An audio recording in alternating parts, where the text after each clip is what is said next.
Hi friends, it's Stephen at Goodie Goodie, and I'm making Valentine's Day Kisses out of light and airy melt-in-your-mouth French meringue.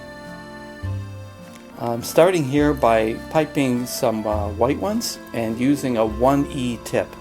There are a lot of different names and numbers for these tips, and basically it's a 12-point open star. It looks so cool. Magic.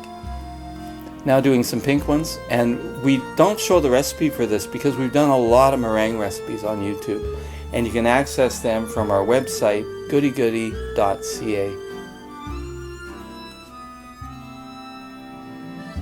They go in the oven at 200 degrees Fahrenheit for an hour and a half and cool for at least an hour in the oven. French Meringue Kisses. We package them 10 in a bag, and you can buy 10 bags on our Etsy shop for $19.95 Canadian. We think they're the perfect little gift to give to your friends and family for Valentine's Day. Thanks so much for watching, and don't forget to like and subscribe.